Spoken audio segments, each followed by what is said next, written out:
The Senate has sparked widespread outrage after defeating every major gun reform measure on the table. One by one, proposals unveiled since December's Newtown shooting massacre failed to reach the 60-vote threshold in a Wednesday vote. A ban on assault weapons and high-capacity magazines, a bipartisan compromise on expanding background checks and gun purchases, new penalties for illegal gun trafficking. At the White House, President Obama stood with a group of gun violence victims and their families to denounce the senators, including 4 Democrats who defeated the proposals. The gun lobby and its allies willfully lied about the bill. A minority in the United States Senate decided it wasn't worth it.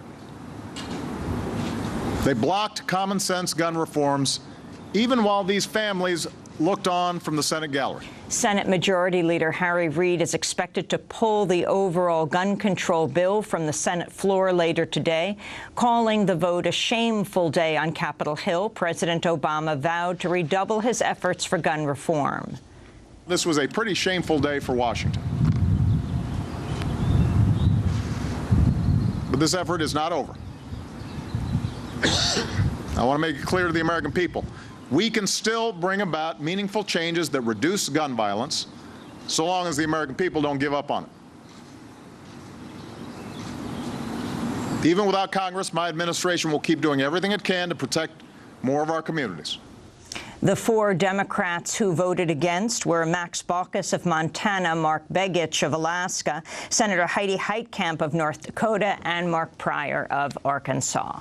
In a small victory for gun control advocates, a Republican proposal that would have allowed gun users with concealed weapons permits in their home state to ignore the laws of other states was barely defeated, with 57 votes, 3 shy of the 60-vote hurdle. A number of gun violence victims and family members watched the vote from the Senate gallery. As the gun control measures were defeated, Virginia Tech mother Loris Haas and Tucson survivor Patricia Maish shouted, "Shame on you." Who yields time? Mr. President. The order in the Senate. After yelling, "Shame on you," Patricia Maish was removed from the gallery. She survived the 2011 Tucson attack, seizing a gun clip from the shooter when he tried to reload.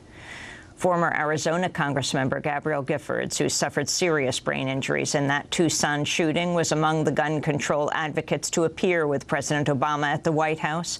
Writing in the New York Times, Giffords denounced the Senate opponents of gun reform, saying, quote, "Our democracy's history is littered with names we neither remember nor celebrate, people who stood in the way of progress while protecting the powerful."